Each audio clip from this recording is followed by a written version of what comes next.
નમસ્કાર દર્શક મિત્રો, સ્વાગત છે આપનું આપણી આ યુટ્યુબ ચેનલ ન્યૂઝ વિથ ભાવેશમાં। તો મિત્રો, પેન્શન નવા નિયમો તો લાખો કેન્દ્રીય કર્મચારીઓ માટે મોટી રાહતનું અપડેટ એક આવ્યું છે। તો હવે સરકારે પેન્શનરોની સાથે કર્મચારીઓને પણ ખુશ કર્યા છે। તો સરકારે પેન્શન અંગે નવા નિયમો બનાવ્યા છે। આ અંગે એક સૂચના પણ જારી કરવામાં આવી છે। તો સંબંધિત વિભાગોને આ નિયમોનું પાલન કરવા પણ કડક સૂચના આપવામાં આવી છે મિત્રો। તો મિત્રો, શું છે પેન્શનના નવા નિયમો તેની આપણે વિડીયોમાં વિગતવાર ચર્ચા કરશું, એટલે વિડીયો તમે ખાસ અંત સુધી જોઈ લેજો। અને હજી સુધી આપણી આ ચેનલ તમે સબસ્ક્રાઈબ ન કરી હોય તો આવી જ માહિતીઓ મેળવવા માટે આપણી આ યુટ્યુબ ચેનલને સબસ્ક્રાઈબ પણ કરી લેજો મિત્રો। ત્યારબાદ વાત કરીએ તો પેન્શનરોને બેવડો લાભ આપતા કેન્દ્ર સરકારે નવા નિયમો લાગુ કર્યા છે। તો ખરેખર સરકારે કર્મચારીઓના પેન્શન માટે એક મોટો નિર્ણય લીધો છે। આ સંદર્ભમાં પેન્શન અને પેન્શનર કલ્યાણ વિભાગ એટલે કે DOPPW એ જાહેરનામું બહાર પાડ્યું છે અને તમામ સંબંધિત વિભાગોને સૂચનાઓ પણ જારી કરી છે। તો પેન્શન સંબંધિત નવા નિયમો લાગુ થવાથી પેન્શનરોને નાણાકીય લાભ મેળવી શકશે, તેમજ સરકારે પેન્શનરોને મોંઘવારીથી રાહત આપવા માટે આ નિર્ણય લીધો છે। તો ભવિષ્યમાં અન્ય નિવૃત્ત કર્મચારીઓ પણ આ લાભ મેળવી શકશે મિત્રો। ત્યારબાદ વાત કરીએ તો વિભાગે પેન્શન અંગે આ નિયમ બનાવ્યો છે। તો પેન્શન અને પેન્શનર્સ કલ્યાણ વિભાગ એ પેન્શન સંબંધિત નવા નિયમો ઘડતી એક સૂચના બહાર પાડી છે। તો આ મુજબ નિવૃત્ત કર્મચારીની ઉંમર 80 વર્ષ સુધી પહોંચતાની સાથે જ તેમના પેન્શનમાં વધારાના પેન્શનનો લાભ આપવામાં આવશે। તો કર્મચારી જે મહિનાની 80 વર્ષની ઉંમર પૂર્ણ કરે છે અને તે મહિનાની પહેલી તારીખથી વધારાના પેન્શન અથવા કરુણા ભથ્થાનો લાભ મળવાનું શરૂ થશે મિત્રો।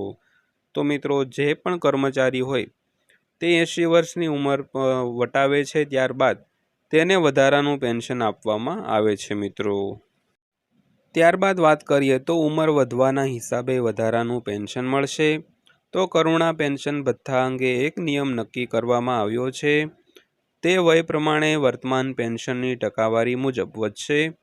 જો નિવૃત્ત કર્મચારીની ઉંમર 80 વર્ષથી 85 વર્ષની વચ્ચે હોય તો તેમને મૂળ પેન્શન કરતાં 20% વધારાના પેન્શનનો લાભ આપવામાં આવશે।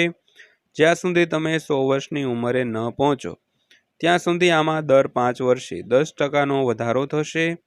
તો 85થી 90 વર્ષની વયના નિવૃત્ત લોકોને નિયમો મુજબ મૂળભૂત પેન્શન પર 30%નો પેન્શન વધારો મળશે મિત્રો। તો ત્યારબાદ વાત કરીએ તો 100 વર્ષની ઉંમરે આટલી રકમનું કરુણા ભથ્થું મળશે। તો જો કોઈ કર્મચારીની ઉંમર 90થી 95 વર્ષની હોય તો તેને મૂળ પેન્શન પર 40% કમ્પેન્સા ભથ્થું આપવામાં આવશે। તો 95થી 100 વર્ષની ઉંમરના લોકોને 50% વધારાનું પેન્શન આપવામાં આવશે। તો 100 વર્ષની ઉંમર પછી તે બમણું કરવામાં આવશે, એટલે કે પેન્શનરોને મૂળ પેન્શન પર 100% વધારાના પેન્શનનો લાભ આપવામાં આવશે। તો મિત્રો, ખાસ કરીને 100 વર્ષની ઉંમર છે ત્યારબાદ જે પેન્શનનો વધારો છે તે એકદમ ડબલ થઈ જશે મિત્રો। તો ત્યારબાદ વાત કરીએ તો આ નિયમ હેઠળ વધારાના પેન્શનની જોગવાઈ છે। તો સેન્ટ્રલ સિવિલ સર્વિસીસ પેન્શન એટલે કે CCS પેન્શન નિયમો 2021ના નિયમ 44ના પેટા નિયમ 6માં જોગવાઈ કરવામાં આવી છે કે નિવૃત્ત કેન્દ્રીય કર્મચારીઓને 80 વર્ષથી વધુની ઉંમર પછી કરુણા ભથ્થા એટલે કે વધારાના પેન્શનનો લાભ આપવો જોઈએ મિત્રો। તો મિત્રો, આ જે વધારાના પેન્શનની જે જોગવાઈ છે તે સેન્ટ્રલ સિવિલ સર્વિસીસ જે પેન્શનના નિયમો હોય છે તે નિયમો 2021નો 44મો નિયમ અને એનો પેટા નિયમ 6 એમાં આ જોગવાઈ કરેલી છે કે જે નિવૃત્ત કર્મચારીઓ હોય તે 80 વર્ષની ઉંમર વટાવે તે પછી તેને યોગ્ય રીતે પેન્શનમાં વધારાનો લાભ આપવો જોઈએ મિત્રો।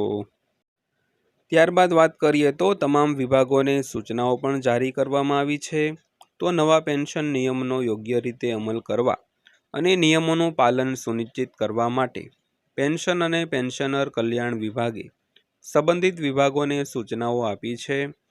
તો પેન્શનરો જે મહિનાના દરમિયાન કર્મચારી 80 વર્ષનો થાય છે તે મહિનાની 1લી તારીખથી વધારાના પેન્શનનો લાભ મેળવવા માટે પાત્ર બનશે।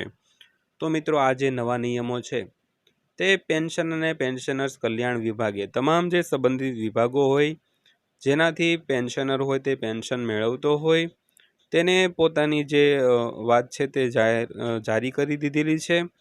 અને જ્યારે પણ મહિનાની 1લી તારીખથી કર્મચારી 80 વર્ષનો થતો હોય છે ત્યારે 1લી તારીખથી જ તેને વધારાનો પેન્શનનો લાભ મળવાને પાત્ર રહેશે મિત્રો। તો મિત્રો વિડીયો અંત સુધી જોવા બદલ આપનો દિલથી આભાર।